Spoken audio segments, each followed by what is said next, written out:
Assalamualaikum warahmatullahi wabarakatuh. Halo semuanya, kali ini kita masuk ke dalam materi yang kelima, yaitu mengenai manajemen kinerja dan juga reward yang meningkatkan produktivitas karyawan. Sebelumnya, saya ingin berterima kasih kepada dosen pengampu mata kuliah manajemen kinerja, Ibu Dr. Sri Rosita, SEMM. Sebelumnya, perkenalkan, nama saya Irfan Tristiawan dengan NIM C1B023138 dari kelas R002 dari Prodi Manajemen dengan mata kuliah Manajemen Kinerja. Nah, rekan-rekan sekalian, pertama kita bahas dulu nih, apa itu manajemen kinerja? Jadi, ini adalah proses terstruktur untuk membantu organisasi mencapai tujuannya lewat pengelolaan kinerja tiap karyawan. Nah, ada 3 elemen penting. Yang pertama, itu adalah perencanaan kinerja. Nah, itu jadi kita perlu tentukan target yang jelas. Lalu kedua, itu ada namanya pemantauan dan dukungan. Artinya, kita nggak cuma kasih target, tapi juga didampingi mereka dalam prosesnya. Lalu yang terakhir, itu ada namanya evaluasi dan tindak lanjut, yaitu melihat hasilnya dan kasih umpan balik. Nah, selanjutnya kita masuk ke dalam tujuan dan manfaat kinerja. Nah, jadi, kenapa sih manajemen kinerja itu penting? Jadi yang pertama, itu ia bisa karena bisa menyatukan arah tujuan antar individu dan juga organisasi. Jadi, semua orang kerja itu menuju hal yang sama. Lalu yang kedua, sistem ini juga bantu karyawan itu berkembang. Karena kita tahu kemampuan mereka ini bisa dikasih pelatihan yang pas. Lalu juga yang ketiga itu ada akuntabilitas juga meningkat. Artinya, setiap orang itu lebih bertanggung jawab. Dan yang terakhir itu bisa menciptakan budaya kerja yang produktif dan juga sehat. Nah, setelah kita ngebahas tentang manajemen kinerja, selanjutnya kita ngebahas tentang reward. Apa itu reward?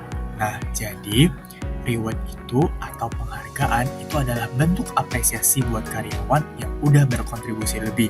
Nah, bentuknya ini bermacam-macam.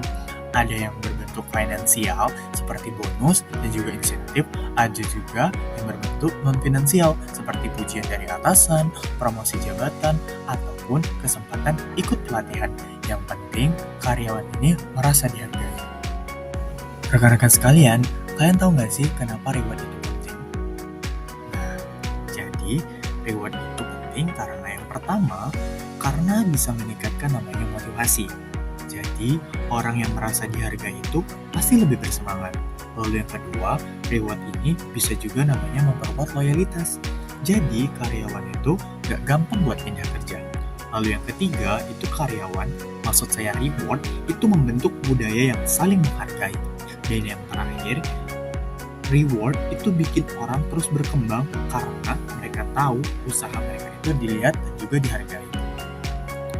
Selanjutnya, kita membahas mengenai hubungan manajemen kinerja dan juga reward.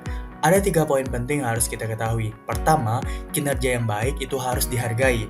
Lalu kedua, reward berdasarkan evaluasi objektif. Dan yang terakhir, keduanya saling mendukung. Nah, ini adalah kuncinya. Jadi, manajemen kinerja dan reward itu harus berjalan berbareng-barengan. Karyawan yang kerjanya ini bagus, itu harus mendapatkan reward. Tapi tentu rewardnya itu tidak asal-asalan. Harus berdasarkan evaluasi objektif supaya adil. Kalau keduanya ini saling mendukung, organisasi bisa makin maju dan juga karyawan akan bertambah semangat.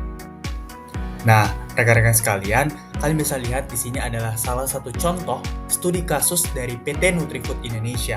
Nah, jadi di sini perusahaan ini tuh bukan nama besar seperti perusahaan Unilever, tapi mereka ini punya sistem evaluasi kinerja yang rapi. Jadi, evaluasinya itu berdasarkan tim dan juga individu. Nah, rewardnya itu juga sangat beragam, mulai dari bonus, pelatihan ke luar negeri, sampai rekreasi tim.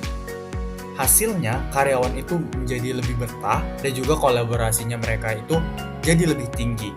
Dan budaya kerjanya mereka itu sangatlah positif. Nah, rekan-rekan sekalian, selanjutnya kita membahas tentang perbedaan reward dan juga kompensasi. Nih, kalian semua pada tahu nggak sih apa bedanya kompensasi dan juga reward? Jadi, perbedaannya itu sudah sangat jelas nih, udah ada di PPT. Kalau kompensasi itu seperti gaji pokok dan juga tunjangan tetap. Nah, hal ini itu wajib dan pasti diterima semua karyawan. Kalau reward itu seperti bonus dan insentif, lalu juga ada pengakuan dan juga promosi. Nah, hal ini itu cuma buat para karyawan yang punya performa bagus dalam bekerja. Nah, rekan-rekan sekalian, tibalah kita kepada kesimpulan untuk materi kali ini. Jadi, kesimpulannya yaitu, manajemen kinerja ataupun reward itu ibarat fondasi dan juga bahan bakarnya organisasi. Nah, yang satunya itu untuk membentuk arah, lalu yang satunya itu untuk memberi semangat. Jadi sistem ini nih cocok diterapkan di perusahaan besar, menengah, bahkan kecil. Yang penting itu adalah konsisten dan juga adil. Terima kasih ya buat kalian semua yang udah nonton video ini. Jangan lupa share video ini kalau menurut kalian, manajemen kinerja dan juga reward itu penting. Saya akhiri, wassalamualaikum warahmatullahi wabarakatuh. Sampai jumpa lagi, bye-bye.